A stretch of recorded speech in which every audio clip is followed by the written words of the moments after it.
surveillance cameras. And one of the things is that these cameras can actually be a tool to help reduce crime in particular areas that are basically infested with crime out in the street, open air crime. And these cameras will actually be investigative tools, and primarily they'll be recording.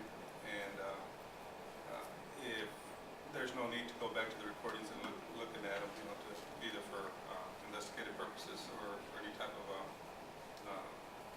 future cases, the recordings will be overwritten after 14 days. So it's not going to be a extensive library of videotapes, surveillance videotape. As far as the technical specifics of the cameras, and I understand there were some questions as far as how many cameras and what type of cameras are going to be used and which vendor.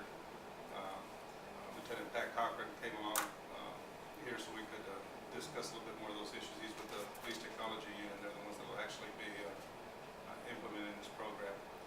Now, as far as monitoring, as I mentioned, there's not going to be a police officer for the most part monitoring. It'll just be primarily recorded. There will be some times that if there's some type of operation going on where a particular unit is working in an area that they may have officers actually monitoring the cameras at that particular point during that specific targeted investigation. But other than that, we're looking at this as a primarily an investigative tool. What's fusion? They call it ARC now, and I was hoping to remember what that Eric. Austin Regional Intelligence Center. That's what it is. And it basically is a culmination of. It has nothing to do with the camera project at this point because that's going through.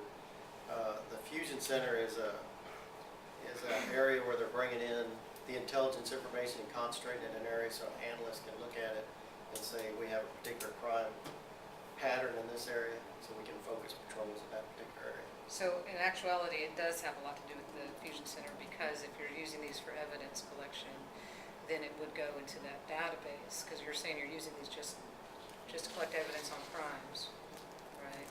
And that's what the Fusion Center is supposed to be collecting as well.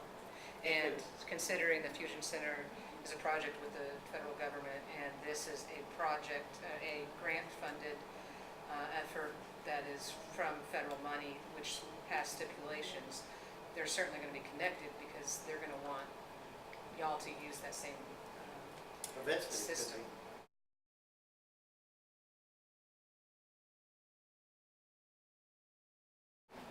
Some of these cameras will pan by themselves and just sweep back and forth. If it's in an area where it's sweeping past, like somebody's house, you got your windows open or whatever, we can actually block those areas from the camera.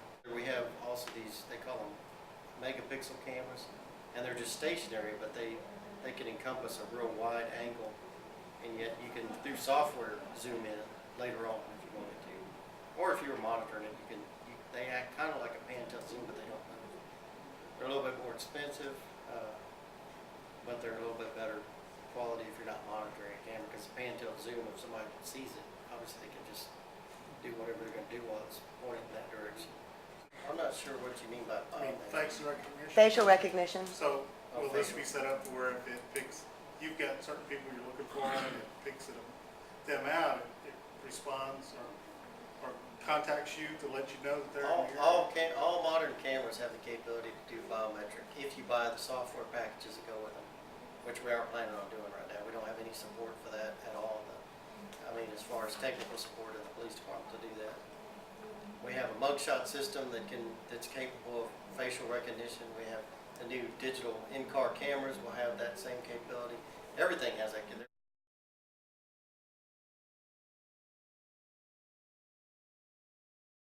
I'm not sure if you're aware, but in Dallas, they had actually sold off a lot of video to third-party vendors, and things started ending up on websites and things like that.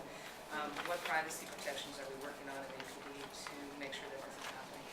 Well, again, anybody can request public information, which is, if it's not tied to an investigation, we may have to release it.